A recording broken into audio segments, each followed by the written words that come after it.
parole que tu vas recevoir, que cette parole te fasse du bien. Est-ce qu'on peut prier pour la parole de Dieu? Père, nous te rendons grâce pour ta parole. Nous te louons pour ta parole. Nous te remercions car elle est esprit et vie. Nous te bénissons car cette parole, Seigneur, va guérir nos âmes. Nous te bénissons car cette parole est pour moi. Oui, Seigneur, nous sommes plusieurs, mais elle est pour moi. Oui, je crois que, Seigneur, que cette parole est signée et elle est adressée à mon âme, elle est adressée à ma destinée, elle est adressée à mon esprit, elle est adressée à tout ce que je suis. Et cette parole, Seigneur, je crois, est une puissance qui libère ma vie, une puissance qui bénit ma vie. Je te remercie, Seigneur, pour tout ce que tu vas accomplir. Je te loue d'avance pour, Seigneur, tout ce que tu vas accomplir au travers de cette parole. Merci, Seigneur, de repousser tout ce qui n'est pas de toi et qui aura pour mission de m'empêcher de recevoir cette parole. Seigneur, merci. Au nom de Jésus-Christ, Amen. Amen. Nous sommes dans Romains au chapitre 8, au verset 14. On se lève pour honorer la parole de Dieu. Romains chapitre 8, le verset 14. On va le lire jusqu'au verset 17. Je lis la parole de Dieu dans le livre de Romains, chapitre 8, à partir du verset 14, dans la version Semeur. Car ceux qui sont conduits par l'Esprit de Dieu sont fils de Dieu. En effet, vous n'avez pas reçu un esprit qui fait de vous des esclaves et vous ramène à la crainte. Non, vous avez reçu l'esprit qui fait de vous des fils adoptifs de Dieu. Car c'est par cet esprit que nous crions « Abba », c'est-à-dire « Père ». Verset 16. L'Esprit Saint lui-même et notre esprit nous témoignent ensemble que nous sommes enfants de Dieu. Et puisque nous sommes enfants, nous sommes aussi héritiers, héritiers de Dieu et donc co-héritiers du Christ, puisque nous souffrons avec lui pour avoir part à sa gloire. Est-ce qu'on peut acclamer le Seigneur? Pendant qu'on arrange le deuxième micro, nous prenons Jean, premier chapitre, au verset 29. Lisons la parole de Dieu dans l'évangile de Jean, chapitre 1er, à partir du verset 29. Le lendemain, Jean aperçut Jésus qui se dirigeait vers lui.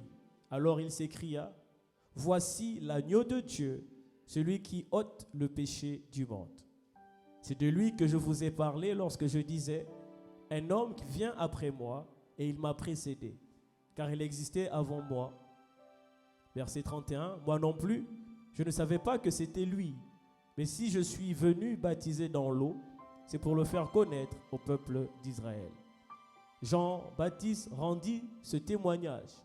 J'ai vu l'Esprit descendre du ciel comme une colombe et se poser sur lui. Je ne savais pas que c'était lui, mais Dieu qui m'a envoyé baptiser dans l'eau m'avait dit, « Tu verras l'Esprit descendre et se poser sur un homme. C'est lui qui baptisera dans le Saint-Esprit. » Or cela, je l'ai vu de mes yeux et je l'atteste solennellement, cet homme est le Fils de Dieu. Est-ce qu'on peut acclamer la parole de Dieu? Vous allez noter Jean chapitre 15 maintenant, verset 26, et Jean chapitre 16 au verset 13. Et nous allons simplement directement lire Jean chapitre 16, le verset 13. Jean 15 plutôt, le verset 26. Jean chapitre 15, verset 26. Quand le consolateur sera venu, celui que je vous enverrai d'auprès du Père, l'Esprit de vérité qui vient du Père, il rendra lui-même témoignage de moi. Et vous, à votre tour, vous serez mes témoins, car depuis le commencement, vous avez été avec moi à mes côtés. Jean 16, 13. Jean 16, verset 13.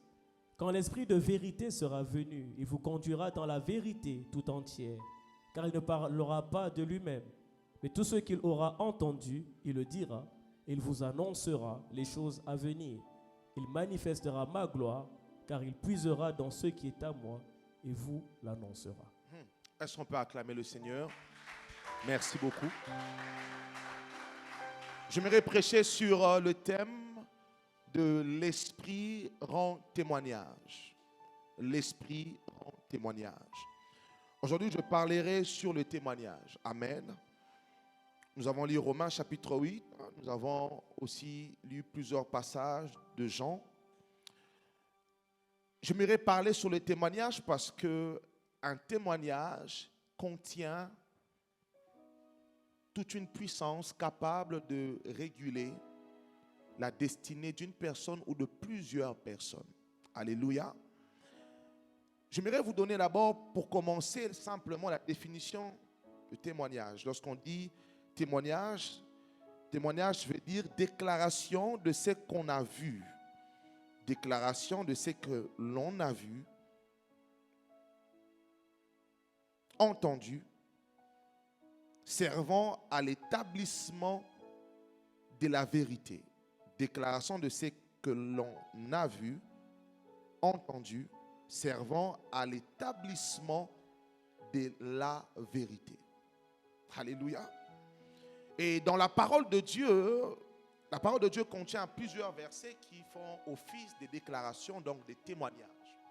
Et la plupart des versets que nous avons dans la Bible nous concernent. La plupart des témoignages prophétiques nous concernent. Lorsque nous voyons par exemple la personne de Jésus, même les apôtres ont eu à dire que les prophètes ont eu à rendre témoignage de Jésus. Les prophètes sont arrivés avant Emmanuel, avant le Seigneur, et chaque prophète a eu à rendre témoignage, a eu à prophétiser, à déclarer sur ce qui sera la personne du Christ, comment il va vivre, ce qu'il va accomplir.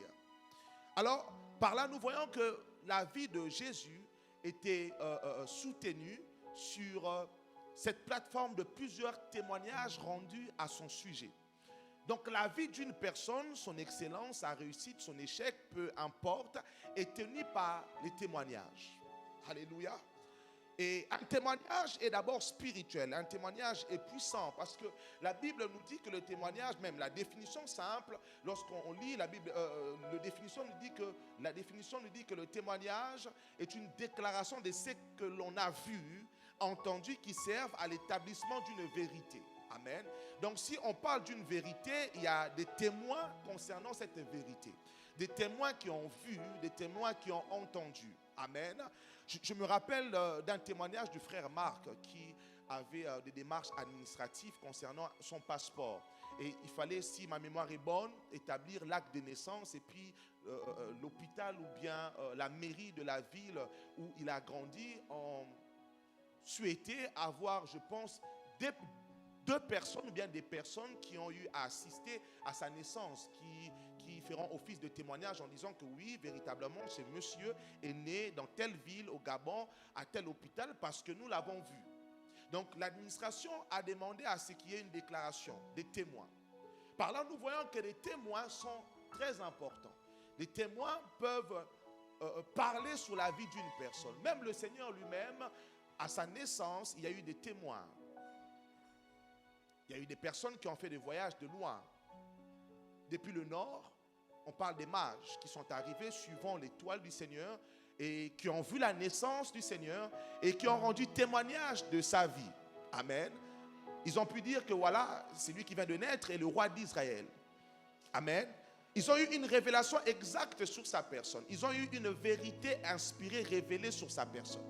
Mais lorsque nous regardons la naissance de cet enfant, il n'est pas né dans le palais royal, il n'a pas eu droit aux sages-femmes du palais royal, il n'a pas eu droit à toute naissance d'un prince parce qu'il est né au milieu des brebis.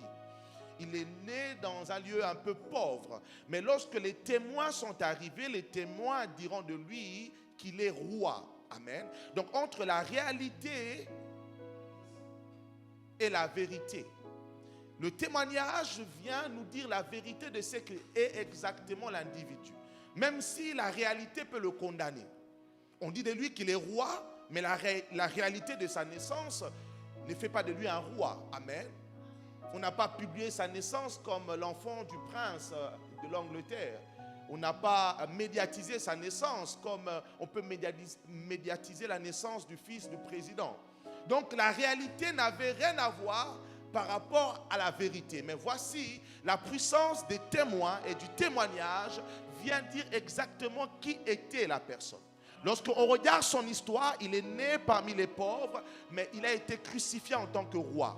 Par là, nous voyons que le témoignage vient coûte que coûte, peu importe le fil du temps de la vie de la personne, fait en sorte que la vérité connue sur la personne devienne une réalité. Il est né en tant que pauvre, mais sur la croix, on marque de lui qu'il est le roi des rois, le roi des Juifs. Est-ce que je peux avancer?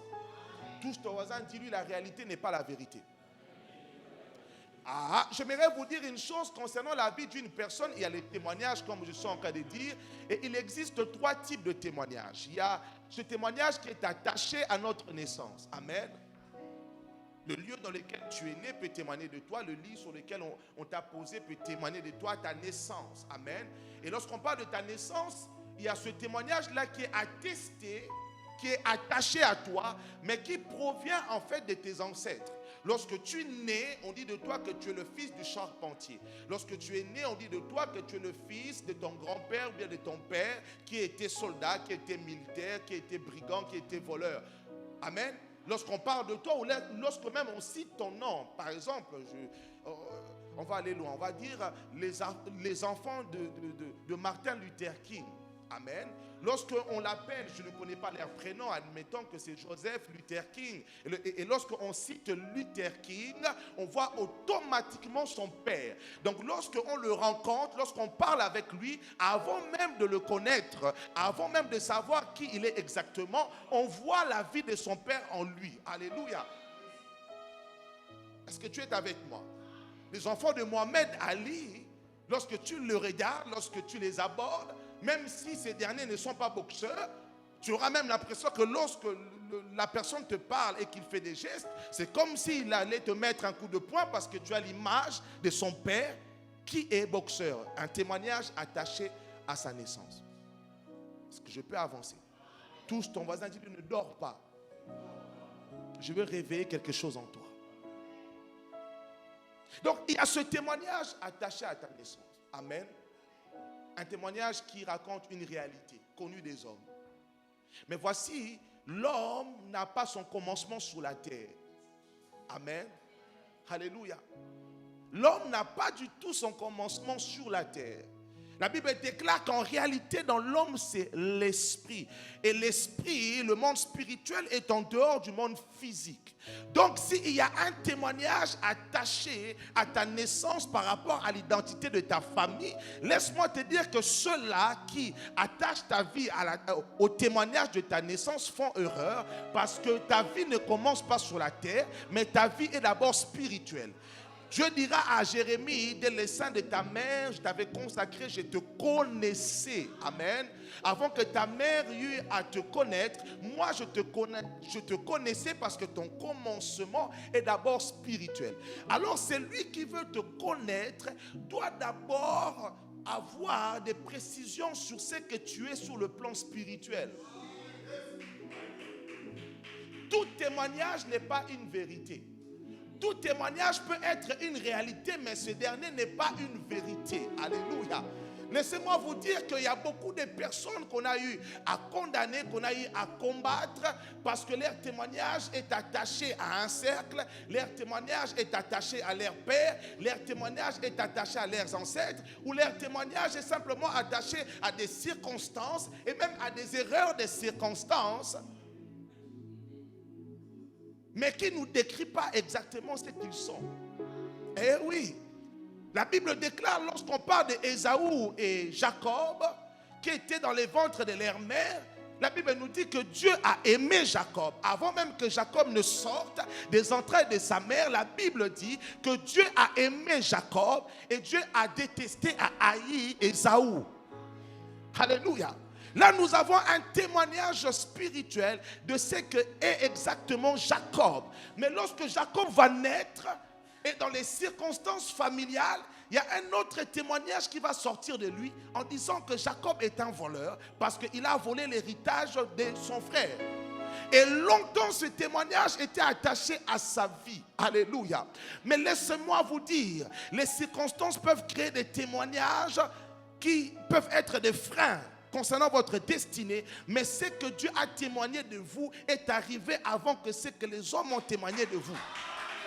Et c'est ce que Dieu, oh my God, et c'est ce que Dieu dit, alléluia, qui a de l'avantage. Écoutez-moi, il n'y a pas une voix plus forte que la voix de Dieu. Écoutez, vous pouvez avoir 2 millions de personnes qui disent de vous de saleté, un mauvais témoignage. Leur voix, écoutez-moi, leur voix assemblée est une voix plus faible que la voix de Dieu. La voix du témoignage de Dieu finira par avoir le dessus sur la voix des témoignages des hommes. Et voici, le deuxième témoignage, c'est simplement les témoignages des hommes. C'est ça. Deuxième témoignage qu'on peut avoir, qu'on peut connaître, c'est ce que les gens disent sur vous. Alléluia. C'est ce que les gens racontent sur vous. C'est ce que les gens connaissent sur vous. Alléluia. Excusez-moi, et ce que les gens connaissent de vous, même si cela est contraire du témoignage de Dieu, on peut les comprendre. Parce que l'homme est limité. Il va examiner ta vie, il va donner une définition sur ta personne par rapport à ce qu'il voit de toi, par rapport à ce qu'il entend de toi. Il décrit ta vie par rapport à ses limitations intellectuelles, alléluia, même un peu spirituelles. Il fait avec ce qu'on lui a enseigné.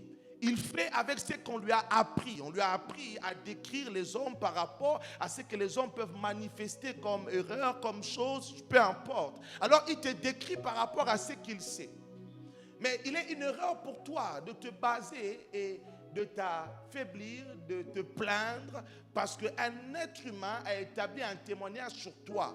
Un être humain est limité. Alléluia. C'est ce que Dieu dit sur toi qui a de l'importance, parce que Dieu voit plus loin qu'un homme.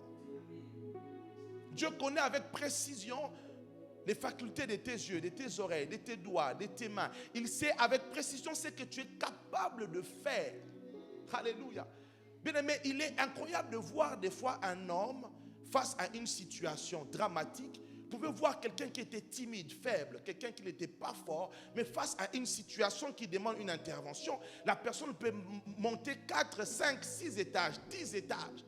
Une histoire vraie. Aux États-Unis, un homme qui est monté, je ne sais pas, plus de 10 étages. Pourquoi? Parce que sa mère s'est retrouvée dans l'appartement où il y avait le feu. Il est monté plusieurs étages pour aller sauver sa mère. Certainement, c'est qu'il ne pouvait pas faire. Dans sa réalité, il ne pouvait pas le faire. Mais ce que Dieu dit de toi, par rapport à des situations précises dans ta vie, les facultés dites à ton sujet peuvent se manifester. Voilà pourquoi je dis à une personne, à chaque fois que vous rencontrez une situation difficile, vous devez savoir qu'en face de cette situation, le témoignage de Dieu sur vos vies est sur le point de vous donner des capacités que les gens ignorent à votre sujet et que même vous-même, vous n'avez pas information.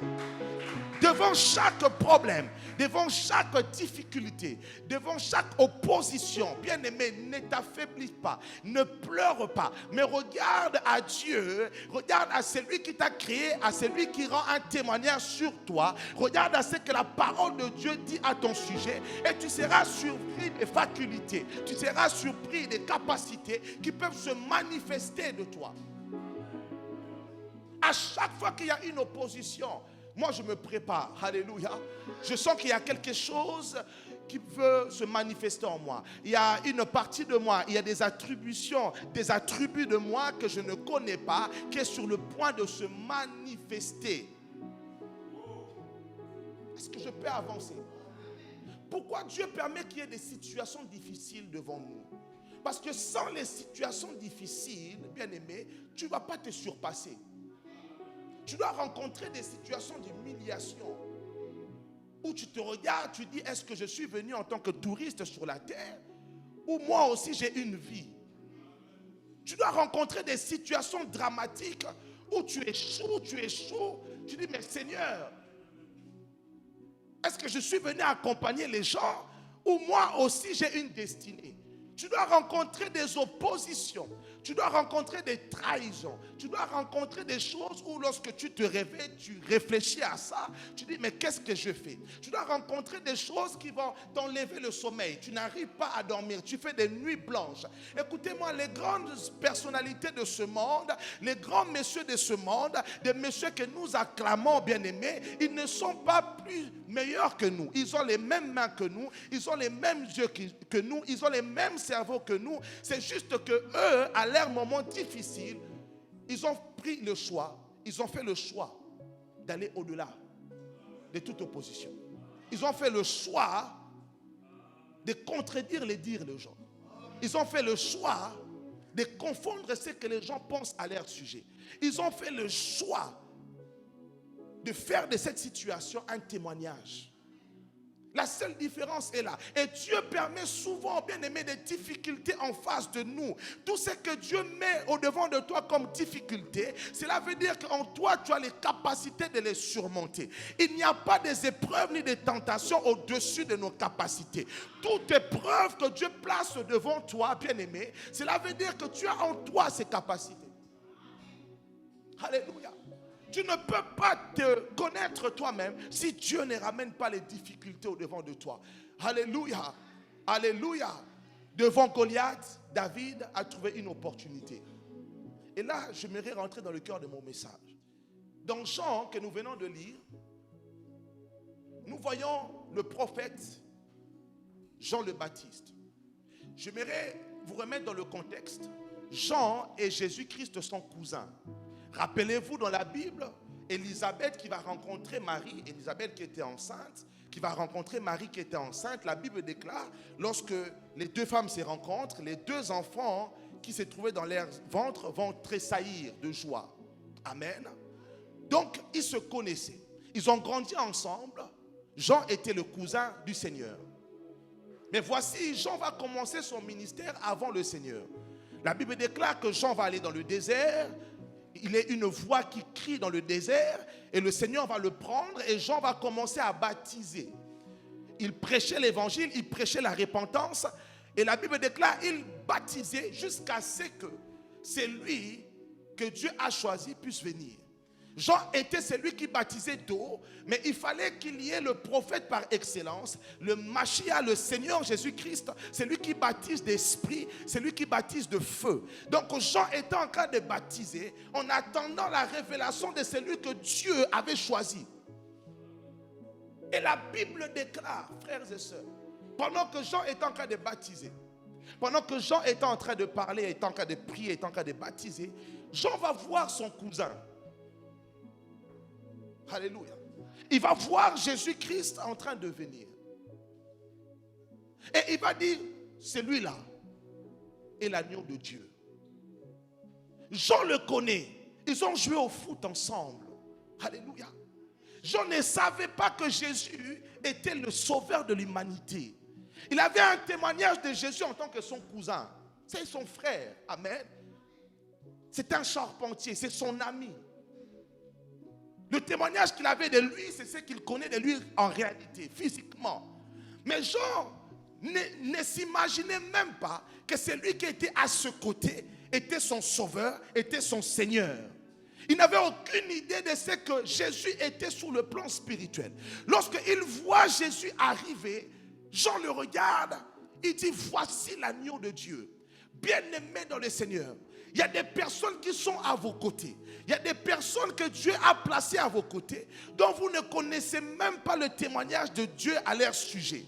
Il y a des personnes dans vos familles que vous négligez. Il y a vos enfants que vous négligez. Il y a des gens que vous négligez. Pendant que vous allez courir chez d'autres pasteurs, vous allez courir chez des docteurs, vous cherchez le soutien à l'extérieur pendant que la solution se trouve à l'intérieur. Le problème est au niveau de l'aveuglement. Là où le diable agit puissamment, même dans l'église, même chez les chrétiens, le diable aveugle les gens pour qu'ils ne puissent pas voir la grâce de Dieu cachée dans d'autres personnes.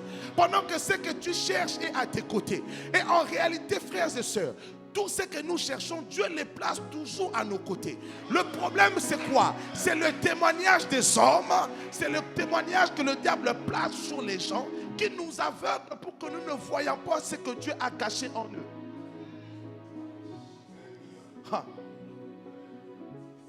Non, pasteur, moi je dois aller en Afrique du Sud parce que cet homme de Dieu-là est capable de me guérir. Moi je dois aller aux États-Unis. Moi je dois aller dans chaque nation, dans chaque pays, dans chaque territoire.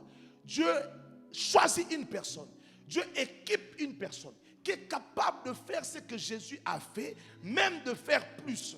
Mais les gens courent de gauche et à droite parce qu'en fait, le témoignage de l'autre paraît être plus meilleur que le témoignage de celui que Dieu a placé à tes côtés. L'arme du diable, c'est de ternir l'image, c'est de détruire le témoignage des personnes que Dieu a choisies. Je me rappelle d'une chose. Un de mes pères spirituels, lorsqu'il était à l'église et lorsqu'il prêchait, le Seigneur l'utilisait. Mais normalement, calmement. Mais à chaque fois qu'il s'est retrouvé à l'extérieur du pays pour aller prêcher dans une autre église, il y avait des signes et des prodiges extraordinaires qui se produisaient. Où les gens étaient étonnés. Comment toi, lorsque tu vas ailleurs, il y a des signes qui s'accomplissent, mais qui ne s'accomplissent même pas là où tu es établi. Cela est simplement basé sur le fait de la vision que les gens ont de toi. Jésus lui-même qui accomplissait des miracles, lorsqu'il arrive dans son village, la Bible déclare qu'il a fait peu de miracles. Pourquoi? Parce que les gens avaient un témoignage de lui, mais nous le connaissons, c'est l'enfant de Marie et de Joseph. Comment on peut nous dire que lui devient maintenant un prophète? Mais nous le connaissons, nous l'avons vu grandir, nous connaissons son témoignage. Tant que tu ne retires pas le témoignage physique que tu connais de quelqu'un, tu ne vas jamais bénéficier de ce que Dieu a mis en lui. Est-ce que je peux avancer? Tu ne vas jamais bénéficier de ce que Dieu a mis en lui. J'ai appris au fur et à mesure du temps de garder exactement avec précision la vision que Dieu me donne sur les personnes que Dieu a mis autour de moi. Cette vision, elle ne change jamais, ni par rapport aux circonstances, ni par rapport aux problèmes. Cette vision, elle est nourrie simplement par ce que le Saint-Esprit continue à alimenter dans mon esprit. Dans Romains chapitre 8, au verset 15, la Bible dit quoi? Au verset 16, l'Esprit lui-même rend témoignage à notre esprit que nous sommes enfants de Dieu. Vous voyez? Donc le Saint-Esprit, lorsqu'il vient, il sait que ton échec peut venir simplement du fait que ton témoignage, même de toi-même, peut être touché. Et ce que le Saint-Esprit fait, c'est que tous les jours, il te dit ce que Dieu sait te concernant. Le Saint-Esprit dit à ton esprit, il ne dit pas à ton âme, parce que ton âme peut être attristée par rapport aux circonstances. Mais le Saint-Esprit, tous les jours, il dit à ton esprit que tu n'es pas serviteur de Dieu, mais il dit à ton esprit que tu es enfant de Dieu. Lorsqu'on dit enfant de Dieu, c'est plus profond que serviteur de Dieu. Parce qu'un serviteur, on peut le disqualifier. Un serviteur, on peut le mettre de côté. Mais un enfant, peu importe ce que l'enfant peut faire, si tu es père, si tu es mère, jamais tu vas délaisser ton enfant. L'Esprit de Dieu te rappelle que Dieu est ton père et que l'héritage, c'est tout ce que Dieu possède entre ses mains. L'Esprit de Dieu te rappelle que tu peux manquer aujourd'hui. Sache-le, le Dieu qui est le créateur de toutes choses va te donner le lendemain ce que tu cherches. Le Saint-Esprit te rappelle que tu es enfant de Dieu, afin que les témoignages des circonstances et des hommes ne viennent pas corrompre ton identité. Parce qu'en réalité, frères et sœurs, la puissance de Dieu qui se manifeste en nous est attachée à notre identité. La puissance de Dieu qui se manifeste en nous n'est pas attachée à nos temps de prière. Non. N'est pas attachée à nos temps de jeûne. Non. La puissance de Dieu, c'est l'héritage que Dieu a pour nous. Cet héritage est attaché à notre identité. Maintenant, le témoignage est là pour nous révéler notre identité, pour alimenter cette identité, afin que la puissance de Dieu continue à te suivre. Lorsque vous voyez Jésus dans le désert en train de jeûner, lorsque le diable vient pour le tenter, le diable le tente par rapport à ce qui est écrit à son sujet. Il vient attaquer son identité. Il ne vient pas attaquer son jeûne et prière. Il ne vient pas attaquer ses temps de prière. Il vient attaquer son identité. Parce qu'il sait, lorsque un homme perd son identité, il perd son héritage. Lorsque un homme perd son identité, il perd sa destinée. Lorsque tu traverses des moments difficiles, rappelle-toi quelle est l'identité que tu as, qui tu es. Qu'est-ce que Dieu dit à ton sujet? Il faut que le témoignage de l'Esprit en toi crie plus fort que les témoignages des hommes et des circonstances. Bien-aimé, j'atteins des fois des dimensions où chaque jour, j'ai bien dit chaque jour, non seulement le Saint-Esprit me parle, mais il me rend témoignage au travers de ma bouche. Est-ce que ça te dit quelque chose? Ou tu es dans un moment de découragement, mais le Saint-Esprit te dit, il te parle. Il saisit ta bouche, il te parle. Même quand tu es en train de marcher, il te parle, il dit tu es enfant de Dieu. Il te dit Dieu est avec toi. Il te dit ne crains pas, Dieu te connaît. Ce qu'il t'a donné comme promesse, il va le réaliser. Voyez, le Saint-Esprit, il vient t'encourager par ton identité. Et lorsque tu es dans ton identité, frères et sœurs, chaque situation change. Alléluia. Parce que l'héritage, on le donne par rapport à l'identité. On te demande quel est ton nom, tu es qui exactement. Et lorsque tu revendiques qui tu es, on ne peut que te donner ce qui est à toi. Alléluia. Touche ton voisin, dis-lui qui tu es. Qu'est-ce que tu dis sur toi? Est-ce que tu es ce que les gens disent de toi? Est-ce que tu es ce que les circonstances disent de toi? Est-ce que tu es ce que tes parents disent de toi? Qui tu es? Jésus était le Fils de Dieu, il le savait. Jean va donner la révélation de qui était Jésus. Il dit, voici l'agneau de Dieu qui ôte le péché du monde. À un moment donné, le même Jean va dire à ses disciples, voici l'agneau de Dieu, suivez-le. Le Seigneur va marcher avec les disciples de Jean. Mais à un moment donné, frères et sœurs, vous savez, il est difficile pour un homme de garder exactement comme focus le témoignage que Dieu a donné sur sa personne ou sur une autre personne. Le même Jean qui a dit que c'est l'agneau de Dieu, suivez-le.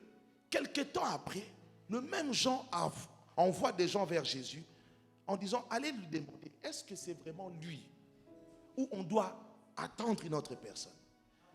Alléluia. C'est là où beaucoup de fils spirituels se disqualifient. Parce que tenir focus sur une vision, alléluia, sur le Père spirituel, sur la destinée, sur ce que Dieu t'a donné, est très difficile.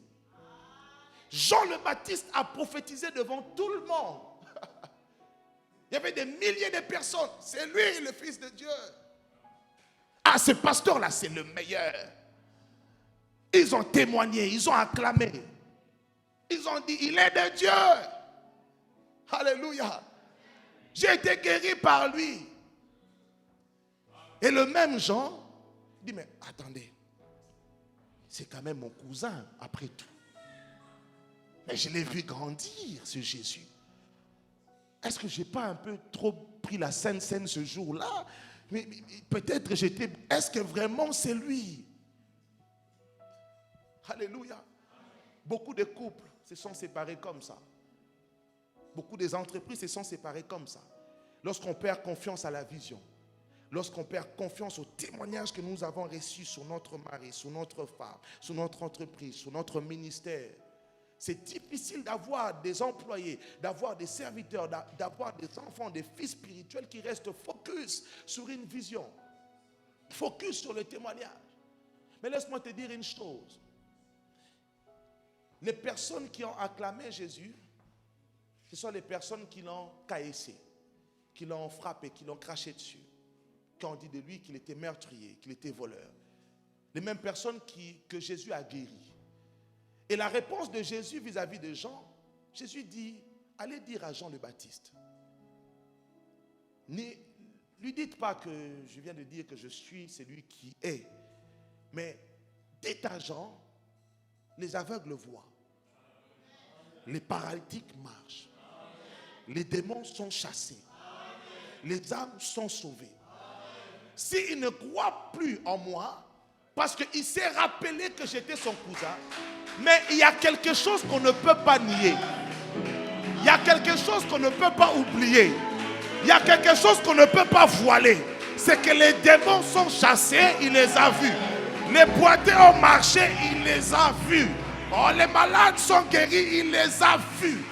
S'il se rappelle de moi maintenant comme l'enfant de Marie, s'il se rappelle de moi comme son cousin, il ne peut pas nier que ce que j'accomplis, un cousin ne peut pas le faire. Ce que j'accomplis, un homme ordinaire ne peut pas le faire. Là où je suis arrivé, ce n'est pas l'argent de mon père Joseph qui m'a ramené là. Ce n'est pas l'identité de mon père Joseph qui m'a ramené là. Si je suis à ce niveau-là, il y a forcément une puissance, une force qui vient d'ailleurs. Dites-leur qu'ils peuvent nier aujourd'hui. Mais il y a des choses de moi en eux.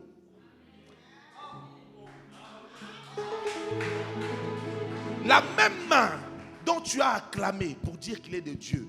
Et lorsque tu utilises cette main pour dire qu'il est Satan, même ta main, si ton âme, tu l'étouffes, ta conscience, tu l'étouffes, même ta main, le dernier jour, ta main va te dire, mais vraiment, si tu as oublié, moi je n'ai pas oublié parce que tu m'as acclamé. Alléluia. Allez dire à Jean, s'il se rappelle que je suis son cousin, mais c'est que ses yeux ont vu. Jean a dit, j'ai vu. Voici l'agneau de Dieu. Ses yeux vont le juger lui-même. Bien aimé, le monde ne sera pas simplement jugé parce qu'ils sont des athées, des personnes qui ne croient pas en Dieu. Le monde sera jugé par les arbres, sera jugé par le soleil, sera jugé par la lune, sera jugé par l'océan, sera jugé par les animaux. Pourquoi? Parce que la création tout entière nous enseigne que Dieu existe. Rien ne peut remettre en contradiction, en question l'existence de Dieu. Tout autour de nous nous disent qu'il y a un créateur. La précision de chaque créature nous fait comprendre que quelqu'un s'est assis un jour sur une chaise, il a réfléchi comment je vais faire le lion. Quelqu'un s'est assis sur une chaise, il a réfléchi comment je vais créer l'homme. Je dois placer le cœur à l'intérieur, pas à l'extérieur. Je dois placer les organes à l'intérieur, pas à l'extérieur. Je dois placer les yeux devant et non derrière. Il a réfléchi, frère. Si vous ne croyez pas à son existence, les œuvres que vous avez en face de vous va rendre témoignage de lui. Et ces œuvres-là vont vous juger. Les mêmes qu'il a guéris. À peine Jésus venait de ressusciter Lazare d'entre les morts, la Bible dit quelque temps après, les mêmes personnes qui ont vu la résurrection, la Bible déclare que ces gens-là ont haï Jésus.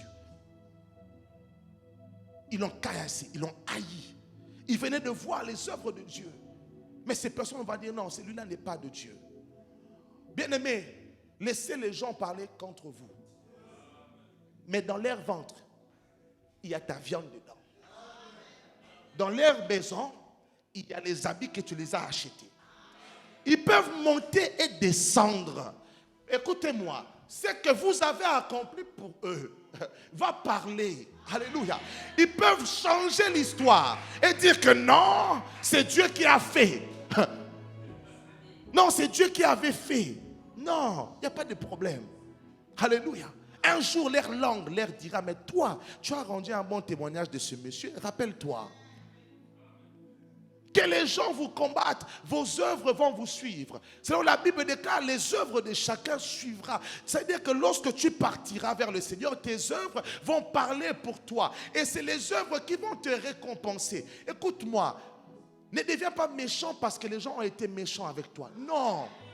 Garde l'identité que tu as. Garde ton cœur. Que le Saint-Esprit continue à te rappeler que tu es enfant de Dieu. Continue à faire et à être ce que ton identité dit de toi. Même si les gens te donnent le contraire. Ils ne te rendent pas la monnaie de la pièce. Dieu va te le rendre. Est-ce que je peux avancer? Oh, donne-moi un amen. Donne-moi un amen. Voici un mystère concernant les témoignages. C'est que Dieu laisse toujours que les hommes parlent. Le témoignage de Dieu manifestera ses œuvres après que tous les gens ont mis un point sur ta destinée. Les gens ont parlé, les circonstances ont frappé, le vent a frappé. Alléluia. Mais c'est lui qui détient la fin de l'histoire, c'est Dieu. Le témoignage de Dieu est une puissance qui vient pour confondre les gens. Vous savez, lorsqu'on parle d'une confusion, ce n'est pas ce que vous pensez. Une confusion peut ramener une personne à une folie. Alléluia. C'est-à-dire que la personne a parlé tellement à ton sujet. Il a mis un point sur ta destinée. Il a mis un point sur ta vie. Lorsque les œuvres du témoignage de Dieu viennent se manifester, la personne n'est pas capable de te regarder dans les yeux. Il n'est pas capable, bien-aimé. Parce que lui, il pensait que tout s'arrêtait par toi. Pendant que tout avait déjà commencé. Et tout s'arrête par celui qui a commencé, c'est Dieu. Alléluia. Le témoignage de Dieu manifeste des œuvres puissantes. Dans Actes des Apôtres, le Seigneur dit aux apôtres, attendez l'Esprit.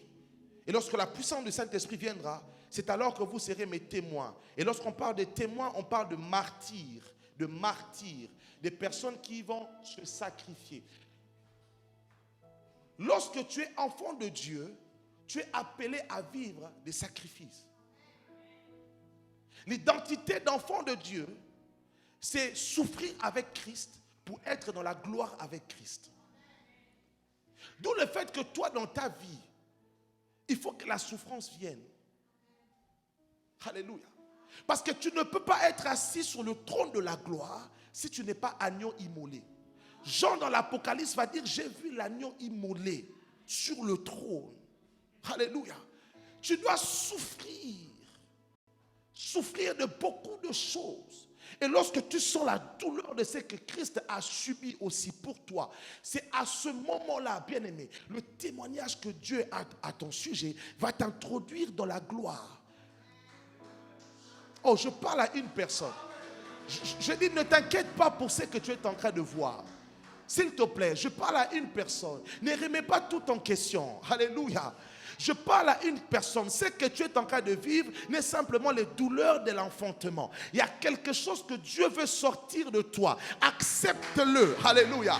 Accepte cette douleur. C'est pour la bonne cause. C'est pour ton bien. Accepte-le. Et lorsque l'enfant sortira, tu seras dans la joie. Et je prophétise aujourd'hui pour quiconque a subi la souffrance, quiconque a accepté, quiconque a porté, quiconque a persévéré. Je dis qu'aujourd'hui, c'est le jour de ton enfant. Dieu va te faire accoucher de ta destinée. Je déclare que le témoignage de Dieu sera une voix plus forte que les témoignages des hommes. Je dis que les personnes qui ont mis un point sur ta vie vont connaître une folie de confusion. Alléluia. Ils seront étonnés de voir, mais c'est lui que nous avons mis dans le trou. Mais comment se fait-il que nous voyons cette quatrième personne avec lui dans le feu et nous le voyons sortir du feu sans que ses vêtements ne soient brûlés? Je dis ceux-là qui t'ont placé dans un trou, alléluia, en disant que les lions vont le déchirer, ils vont te voir coucher avec les lions, être en paix avec les lions. Est-ce que je peux avancer? La meilleure manière de faire taire ton ennemi, la meilleure manière de rendre frustré, de le rendre frustré, c'est lui qui s'élève contre toi. Lorsque tu es persécuté, reste en paix. Parce que ce que le diable veut, c'est de te voir t'affoler. Ce que le diable veut, c'est de te voir écrire sur les réseaux sociaux que tu es malade, que tu as des soucis, que tu as des problèmes. Ce qu'il veut, c'est de te voir dans la détresse, dans la crainte. Alléluia. Il te menace de gauche à droite. Il veut que tu sortes de tes gants. Il veut que tu exprimes la douleur de ton âme. Mais ce qu'ils ne savent pas, c'est qu'il y a une voix qui parle plus forte que la voix de tes détracteurs, la voix de tes ennemis. C'est la voix du Saint-Esprit. Et cette voix, lorsque tu l'écoutes, ça te console. Tu es enfant de Dieu. Alléluia. Quiconque se lèvera contre toi, il verra Dieu sur son chemin. Tu es enfant de Dieu. Alléluia. Si Dieu voit tes ennemis et si Dieu les laisse agir, cela veut dire qu'il y a embuscade à leur sujet. Dieu est en train de préparer quelque chose qui va les confondre. En face des difficultés, sois en paix.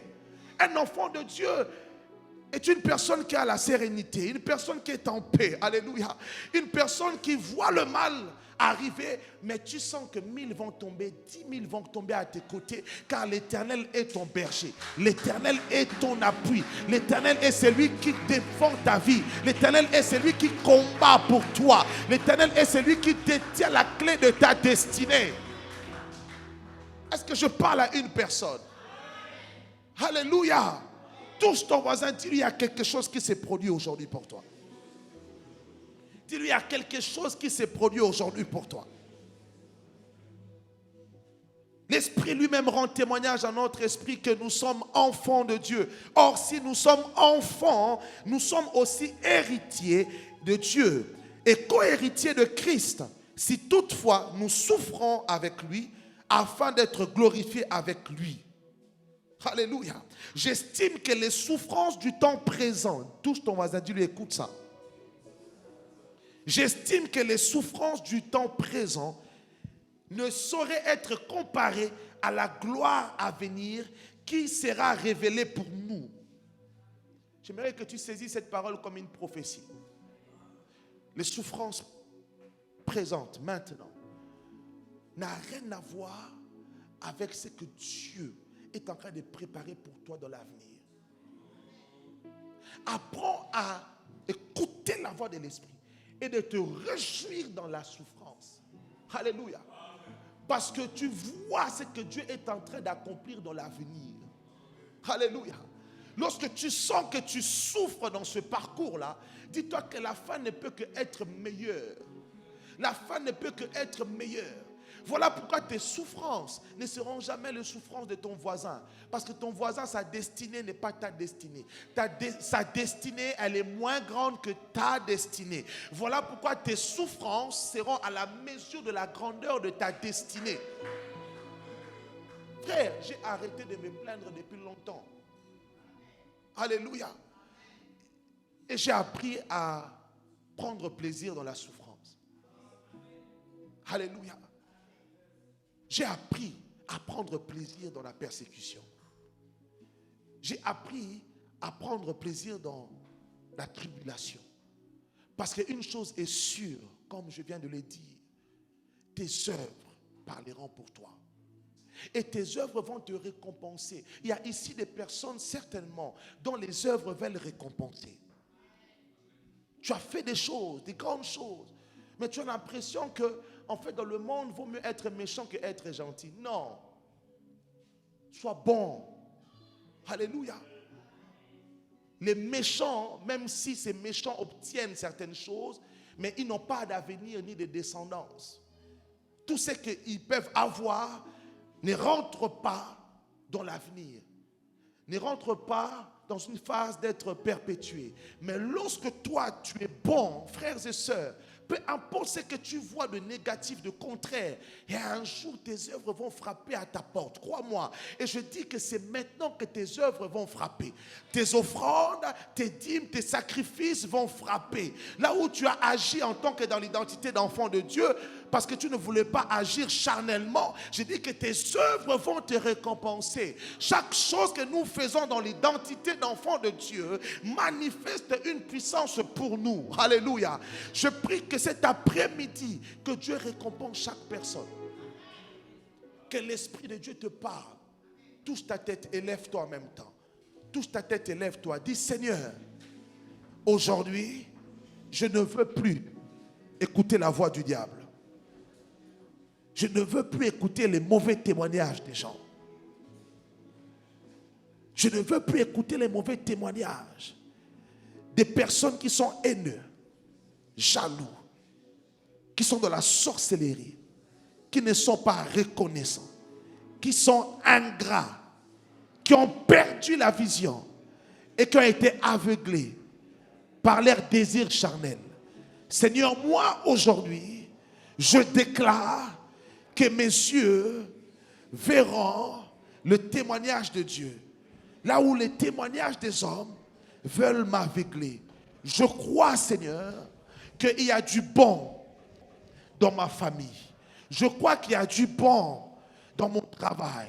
Je crois qu'il y a du bon, Seigneur, dans mes entreprises, dans la vie de ma femme, dans la vie de mon mari, dans mon église, dans mon ministère. Seigneur, je déclare au nom de Jésus que le témoignage que tu as pour moi parle plus fort que les témoignages des hommes. Je veux marcher selon la foi et non selon la vue des témoignages des hommes. que mes yeux s'ouvrent, que je puisse voir ma destinée prophétique. Je déclare aujourd'hui, Seigneur, je veux vivre dans mon identité en tant qu'enfant de Dieu, vivre dans la sainteté en tant qu'enfant de Dieu, vivre dans la puissance en tant qu'enfant de Dieu, vivre dans la paix en tant qu'enfant de Dieu, vivre dans la foi en tant qu'enfant de Dieu.